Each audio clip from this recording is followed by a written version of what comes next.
Hi, my name is Lutfiah.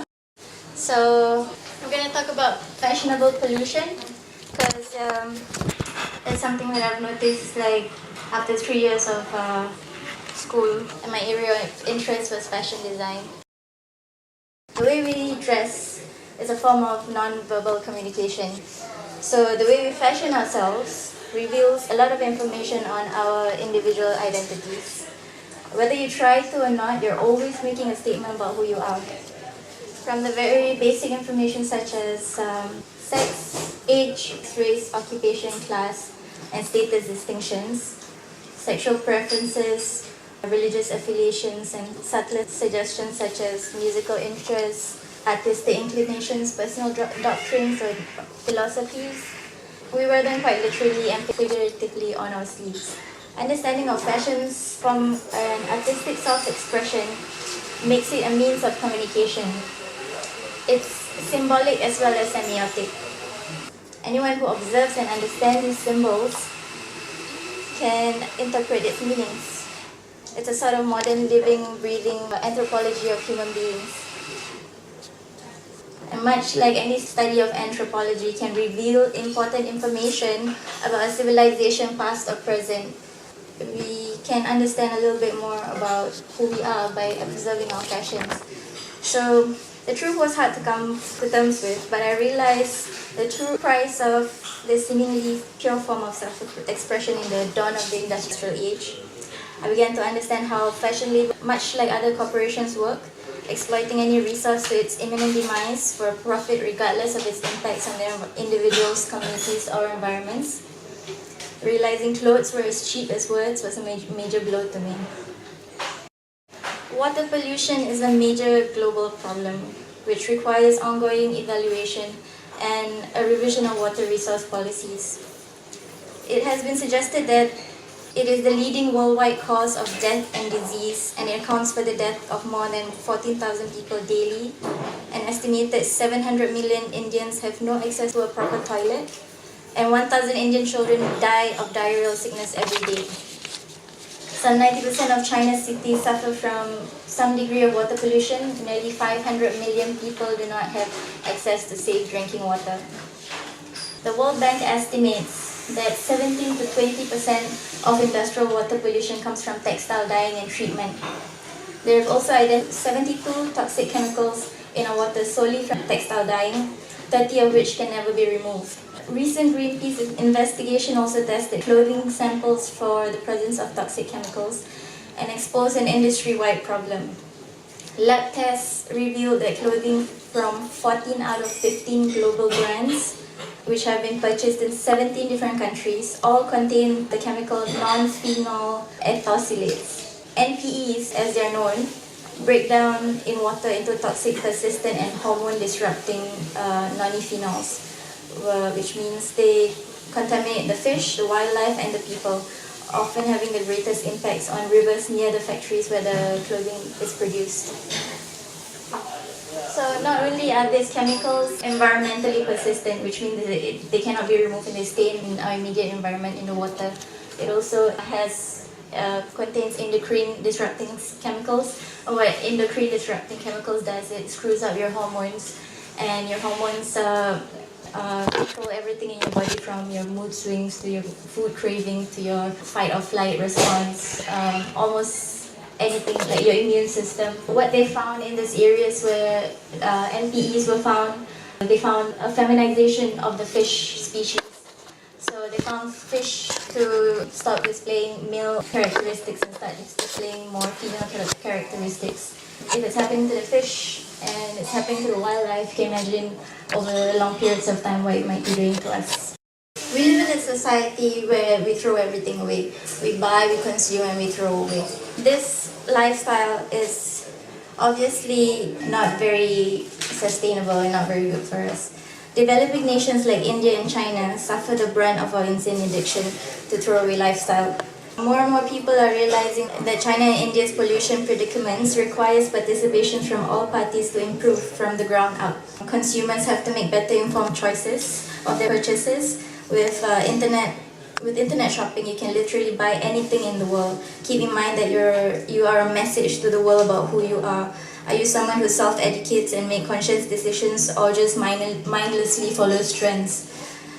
Trends used to originate from cultural street fashion and would sweep upward until it's picked up by designers, and then the trend winds up on the runway or something like that. But nowadays, trends are forecasted by the fashion industry itself and then made popular by spewing advertising through movies, music videos, and the internet down to the masses. At a time where we are constantly bombarded with so many messages from the media and capitalist corporations luring us with superficial aspirations, we need to take the trend back to the streets. If the trend shifts and the demand for sustainable products increases, it will spur corporations to commit to a sustainable supply chain to meet this new demand.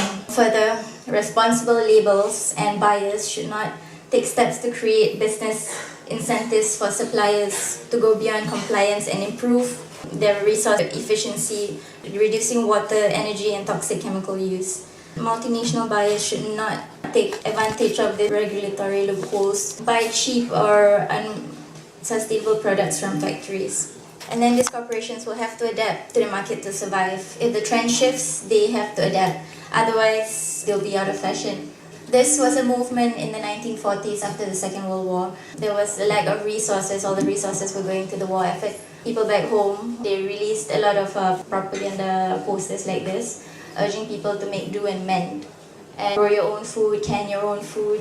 They would come up with magazines with pattern designs and needlework, so you could mend your own clothing at home. And patterns like those are very hard to come by nowadays because it's considered intellectual property. People made it work in the 1940s. This movement actually spurred a lot of revolutions after the Second World War. The opposite of consumption is not thrift but generosity. I'm going to come to what Richard was talking about, open sourcing and the library system. So there are more and more companies like Wikipedia, Ubuntu, and source companies, they share their information. And open source here means liberally licensed to grant users the right to use, copy, study, change, and improve the design through the availability of its source code. One thing we have to let go of is the intellectual property, the competition where my idea is mine and I need to make money from it, so you cannot share it and you cannot use it at all. That's a very outdated way of thinking, because you constrict yourself, you constrict your own creativity, you constrict the creativity of the people around you. Instead of growing exponentially, you're growing like linearly.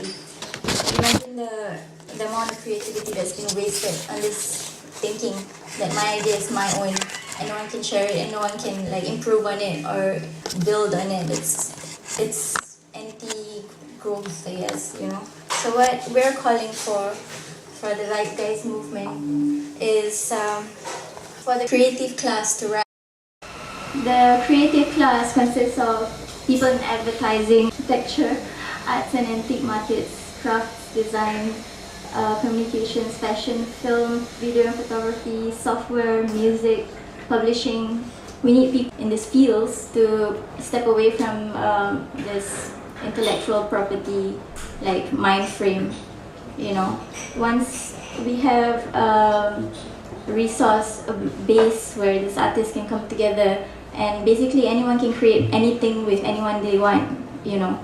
You don't have to pay someone to do your photography. You can exchange your services for, you know, maybe I designed the dress and you can take a picture for me, you know, mutually beneficial relationships. So the creative industries have also become increasingly important to economic well-being. As you can see from the creators of Wikipedia and OpenOffice. It's been suggested that human creativity is the ultimate economic resource, and the industries of the 21st century will depend increasingly on the generation of knowledge through creativity and innovation. The first classes of bohemian artists, they emerged after each war. After the First World War, the Dadaists came about, where they were just trying to kill art. They believed it didn't exist anymore, was trying to get rid of it. And then after the Second World War came the Surrealists. The Surrealists believed that the world suffered from over-rationality. If they were around now, I wonder what they would say. But They basically thought that the world was going crazy.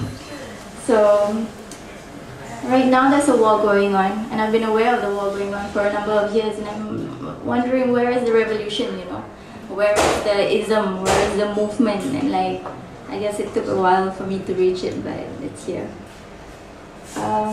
Writers, artists, and musicians who reject the bourgeoisie lifestyle, they usually, there's Dadaists, there's Surrealists, there's groups of artists, not just photographers or painters, or there were also groups of fashion designers who they sat together in coffee shops just like this, discussed their ideas, and came up with really, really interesting trains of thoughts. They were usually existentialists, unconventional, unorthodox, anti-establishment, and anti-fashion. So this is not a new idea. This, what we're doing, has been going on for generations and generations. And if you thought that we're going nowhere, well, the hippie movement after the Vietnam War, they actually brought the troops home. They stopped the war because the war was so unpopular back home. So things like that do happen, although it's been a while. To end my presentation, there's a few things that I think we could do. Firstly, self-educate. With the internet, with YouTube, you can learn whatever you want. Like, there's more information available to you than ever. So if you don't self-educate, like, ignorance in this day and age really is a choice. Healthier choices of food, because you don't understand how much food affects your body and how your body functions, how your mind functions, your mood swings. You generally feel better when you take care of your food intake, and advertising will lead you to believe that I'll just go grab a McDonald's if you're hungry. But if you make a conscious decision, again, about what you do every moment of your life, instead of walking through life mindlessly, you would think about what you put in your mouth and what you put in your body, and what you put on your body, and what choices you make in life, rather than like just consume whatever is there for you. Look for biodegradable products, because non-biodegradable products, they have endocrine disruptors and all kinds of hormone disrupting chemicals that are really, really bad for you. Those are the signs you should look for, by the way. The healthier choice symbol. In Singapore, we have the Health Promotion Board, and I've checked them out, and they're pretty, I mean, they've been around for a long time, and like, I trust the choices. There's a little circle on the food when you go to the supermarket. If you look for it, that means it's been approved, and it's usually like brown bread and like brown rice, things that are healthier for you. Recycle, because I don't think I have to explain to you the importance of recycling. Practice homeopathy and herbal remedies instead of getting antibiotics for everything, and especially hormone disrupting chemicals in your medication. Some people do take that. It's anything that's not man-made and synthetic, it's not good for you. Support an open source creative community.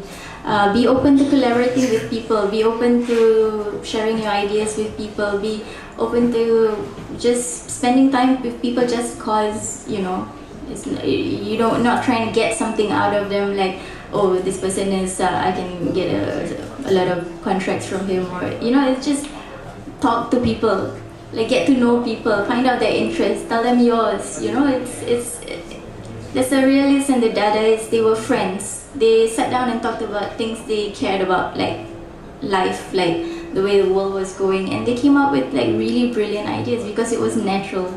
It wasn't like somebody told you to do something and you have a brief and that's what you have to do, you know.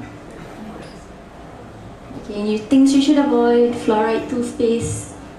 I know it's very hard to find in Singapore. Actually, I tried, but you can get toothpaste without any fluoride in nature food stores. Of course, GM foods are very bad for you, but they're in everything right now. But whenever you can, like anything that's seedless is genetically modified. Whenever you can, stay away from genetically modified foods because we don't know what it does to us in the long run. Yeah, when you're shopping for clothes too. Synthetic dyes are very bad for the water, and synthetic fabrics also they don't break down in landfills, so they're not biodegradable. So basically, we're changing paradigms by changing perceptions. You know what a paradigm is, right? If you look at it one way, it's one shape. But if you like switch your perception a little bit, you just turn your view a little bit, the paradigm, the shape changes, what you see changes, and I think that's what we have to do. We have to change our minds first. If we can convince ourselves that there can be a greater good, there can be change, then like who's gonna try? Who's gonna want to even bother, you know? And it's like everything in fashion, trends, it's a trend not to care right now. That's how pollution is so fashionable. Nobody really wants to pay attention to the choices they make. But we are trying to start a trend of highly conscious people who make highly conscious decisions, and that's what we want to promote. That's the new trend. So maybe pollution will be less fashionable in the future. That concludes my presentation. Thank you very much for listening.